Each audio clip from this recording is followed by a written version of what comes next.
When I came home after a week-long honeymoon, I heard noises coming from inside the house. I got scared that it might have been burglarized while we were gone. Did you hear that? Maybe there's someone in the house. Should we call the police? I asked my husband, but he didn't seem to be concerned at all. It's all right. He walked into the house as he assured me. I followed him in a haste and found my mother-in-law and sister-in-law inside. I was relieved to see that they were not thieves, but I wonder why they were there. They supposedly offered to take care of the house while we were away, so my husband had given them the key. I thought they were going to leave after we returned. It's going to be dark soon if you don't go home, I urged them. Let us take it easy today. They not only didn't leave, but took over the living room and started to take a shower without permission.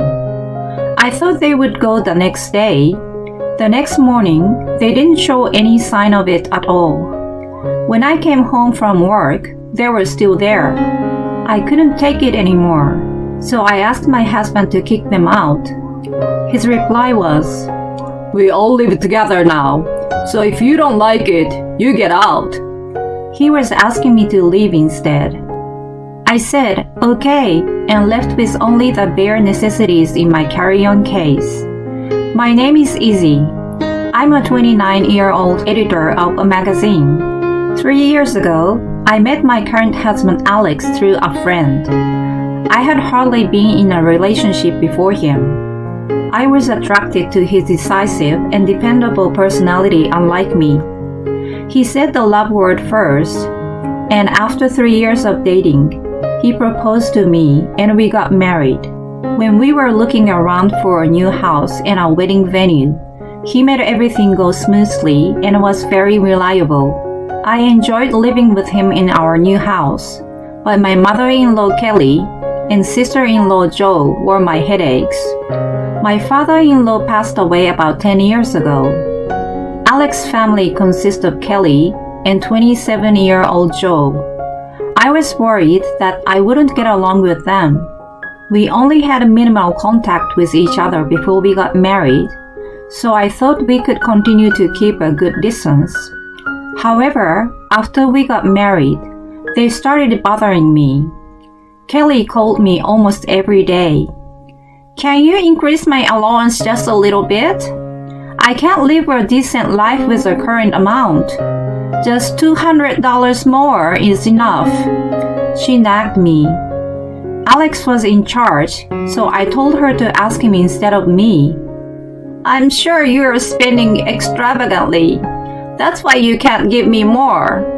You're supposed to take good care of your in-law, or karma will bite you. She refused to listen to me and even blamed me for her problem.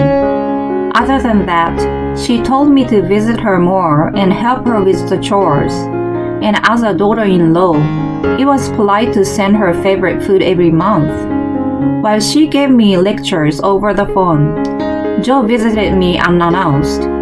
When I was cooking dinner, she often came over saying, I was in the neighborhood, so I thought to drop by. Is your dinner ready yet? I'm hungry. Please hurry up and let me eat. She relaxed on the sofa until it was ready, and then left after she ate. I told her numerous times to give me a notice before she came by, and also not to come so often. Don't mind me, I'm just stopping by. You can just feed me whatever. She didn't want to listen to me, and it was useless for me to keep arguing with her. I couldn't be too harsh on her because she was Alex's sister. When I told him that I wasn't happy with Kelly and Jo, he also warned both of them, so I didn't react strongly against them myself. Then, 6 months into our marriage, Alex and I decided to go on a honeymoon, which had been delayed due to our work schedule. The destination was Europe, and we enjoyed ourselves to the fullest and released our daily stress. After a week-long trip without any hiccups, we returned to the house and heard the noises from inside. I got scared that there was a burglar. Did you hear that? Maybe there is someone in the house. Shouldn't we call the police? I asked Alex, but he didn't seem to be concerned at all. It's alright. He walked into the house as he assured me. I hurriedly followed him and found Kelly and Joe. I was relieved to see that they were not thieves, but I wondered why they were in the house. Oh, you're back. Give me a souvenir now. The bracelet I asked you for. Did you get it? Of course not. It's too expensive. While I was stunned, the three of them were chatting happily. Why are you guys here? Are you trying to say that our presence is a nuisance? An empty house is an easy target for burglars while you're on vacation. We went out of our way to protect it. You should be grateful. They offered to take care of the house while we were away, so Alex gave them the key. I told him that he should have talked to me about it. He responded that he didn't have time because they came to him at the last minute. What had been done was already done, so I tried to think that the house was safe thanks to them. I took a look around the house and found that every room was messy with their stuff. Joe's clothes were hung in large quantity in the closet, and the rest that didn't fit were piled up on the floor. In the living room, clothes, bags, remote controllers, comic books, and all sorts of things were thrown around, not only on the table, but even on the floor. I was exhausted after my flight, and I was frustrated to clean up all those things, but that wasn't a problem. I thought Kelly and Joe were going to leave after we arrived, but they didn't. It's going to be dark soon. If you don't go home now, I urged them. Let us take it easy today. They not only didn't leave, but they took over the living room and started to take a shower without permission. They totally made themselves at home.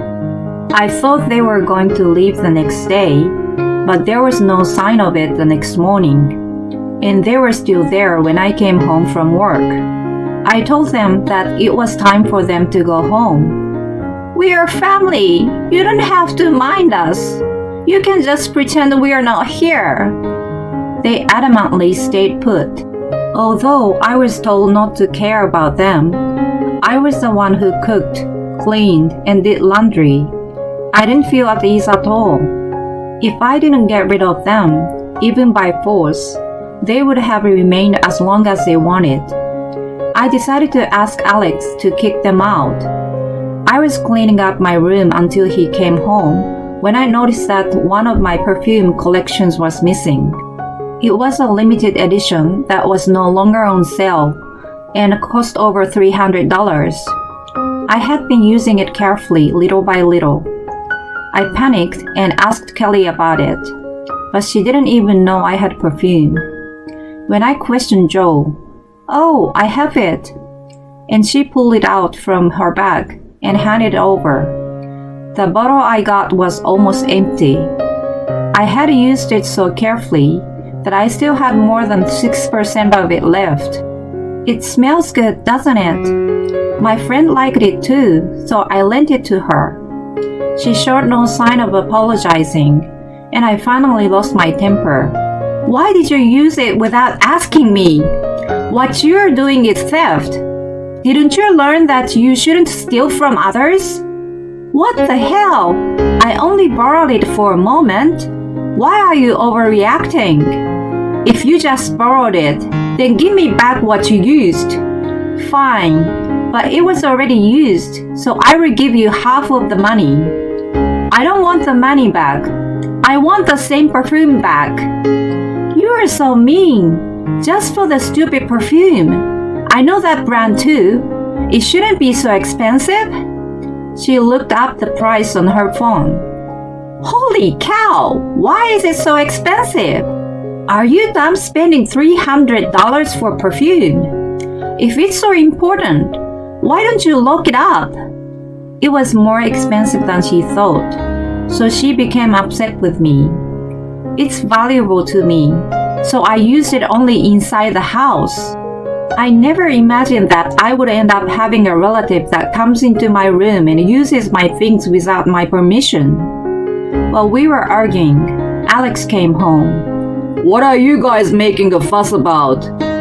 Listen, Alex, I only used a little perfume, but she called me a thief. I left her complaining in the living room and told Alex what happened in the bedroom. I told him that I was out of patience and wanted him to get rid of them. Don't get so worked up about a little thing. And I haven't told you that they are going to live with us in this house. My mouth was agape hearing his unimaginable reply. My mom's house was old and some parts were falling apart. She was contemplating whether she should repair them or move out. We have spare rooms here, and she could save some money, so we decided to live together. Why didn't you talk to me about it? Do you own this house? I'm paying the mortgage too, right? Don't blame me. My mom took it upon herself to sell her house. Anyway, we are living together, so if you don't like it, you get out. He decided without discussing it with me, and even told me to leave. I felt my feelings for him fading away. I understand. I started packing the bare necessities in my carry-on case. Alex didn't try to stop me, but commented that I was immature to run away after a fight and walked out of the bedroom. Kelly and Joe were grinning at the sight of me packing and locked the door as soon as I walked out of the house. I had no intention of going back there and had no feelings in particular. Then I went to a hotel and called my boss, with whom I usually consulted on various matters, and asked for a few days off. I looked for an apartment during my days off and informed my parents that I separated from Alex with an explanation. They asked me what I was going to do, and I told them I was going to get a divorce. In the meantime, Alex texted me once. When you are sorry, you can come back. Mom and Joe both say they would forgive you. When I called him to ask for a divorce, he, at first, resisted by saying, You are divorcing me over something like this? You just have to put up with it a little bit. He eventually understood that I was determined and agreed to it. From then on, things proceeded smoothly, and the divorce was finalized in 6 months. I wanted to get rid of him ASAP, so we quickly went over the division of property, and I gave the house to him. We had been married for less than a year, and we were divorced. My friends and co-workers were worried about what had happened. If it was all me, I had shrugged them off and hadn't been able to talk about it. This time, I was so over it that I told them the details. They all said, That's impossible. I'm sorry you had to go through that. I was glad to have told them, as they sympathized with me, which made me feel a bit better. After I started living alone, I worked harder than ever before. Instead of spending time on chores, I took up 3 times as many projects as usual, and even supported those who were overwhelmed. My boss was concerned about me, but when I became alone, the memories of the hard times popped up in my mind, and I started blaming myself. I was grateful to devote myself to work. While I was submerged in work, Alex called me about 5 months after my divorce. I had left most of my belongings behind when I left the house. I answered the phone, thinking it might be about that. At first, he asked me what I was doing and whether I was living alone. He didn't want to get to the point. I thought it was unusual, as he was the kind of person who got cranky if anyone waffled. I didn't want to waste my time, so I asked him the purpose of his calling. He said he wanted to get back together with me. I had no intention of it, so I said no and tried to hang up the phone. He rushed to stop me. Wait, There is something I hadn't told you yet. What is it? I'm busy, so hurry up. Can you lend me some money? I'm struggling to pay my mortgage. It used to be paid for by both of us, so I knew it must have been hard to bear the burden alone. I also knew it wasn't that much of an amount his salary couldn't cover. He explained that he expected to get a raise a few months ago, but it didn't happen. He was also told that there wouldn't be a chance of it in the future at his current performance. If that was the case, he decided to change jobs. He thought it was going to be easier to find one with better conditions. The reality was that he could only find one that paid less, and he hadn't been able to change jobs yet. Whatever the reason, I didn't want to lend him money. I told him not to call me anymore. You're still single, right? No one will take a not-so-young divorcee. You'd better get back together with me. I simply said, "No thank you," and hung up the phone. I didn't understand why I fell in love with and married him. I was so disappointed in my lack of discernment. After that, not only Alex, but also Kelly and Joe started harassing me many times. I found out from the conversations with them that they believed Alex was making a good income, all because of us buying a new house and having a big wedding.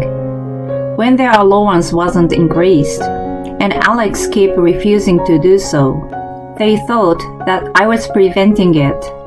They rejoiced that they could live a comfortable life after I left, but his salary was less than they expected. When they realized that the life they envisioned was disappearing, they called me in panic. They must have thought men were paid more than women, but my salary was higher than his. I wanted to block them all on my phone, but Alex knew where I worked.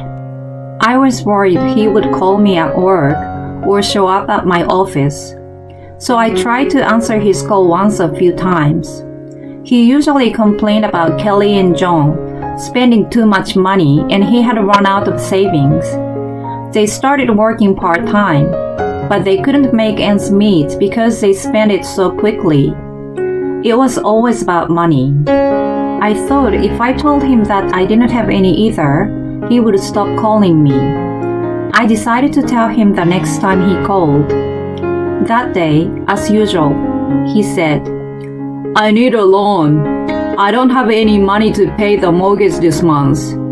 So I responded, actually, I'm going to resign from my job soon. I've spent most of my savings, so I want you to lend me some money. If you think I'm lying, you can ask someone at work. Hearing this, Alex just said, I see, and hung up the phone. Since then, he stopped calling me. When I told my friend about this, she told me Alex's current situation was much more difficult than I had heard. He ended up getting a less paying job, and most of his salary was taken by the mortgage payment. Not only that, Joe had an affair with the manager of her part-time job. His wife found out and filed a civil tort claim against her. In the beginning, Joe claimed that the manager asked her out, and she had no idea he was married. However, based on the exchange of text, she was aware that his wife was pregnant and asked him out. The manager and his wife divorced, and Joe was charged a large amount of compensation. Her friends found out about it, and she lost both her job and friends. Alex's family is paying the mortgage and the debt created by the lawsuit. It's like they live to pay off debt with debt. Kelly supposedly complains that her friends had grandchildren and her kids are still single and poor. Alex whined to his friend that they fight every day. He laments that he's single now, but women don't pay attention to him. He lost weight and looks disheveled. He's looking much older than his age. What woman would want him? A friend rolled her eyes. I told many people why I divorced him, and now this friend is the only one he has. He has no one else to talk to, so he tells her everything. She's the one who introduced us and feels a bit responsible for the outcome. Not only does she weirdly enjoy hearing his dramas, but she keeps in touch with him to keep him away from me. As for me, I have recently founded a web magazine with my university friend. I left my job and spent most of my savings to set up the company. It's a small startup, and I have to do a lot of things on my own, but I'm happy to take on new challenges. I used to be intimidated to start new things, but thanks to many obstacles that have been thrown my way, I'm able to manage them now. And I have a new relationship with a guy I met at work. He respects my feelings and leads me. Thanks to meeting him, I realized that Alex was not the decisive leader, but was just selfish. For a few months after my divorce, I felt like I could never get married or have a boyfriend again. Now I'm able to think positively and want to cherish my new happiness.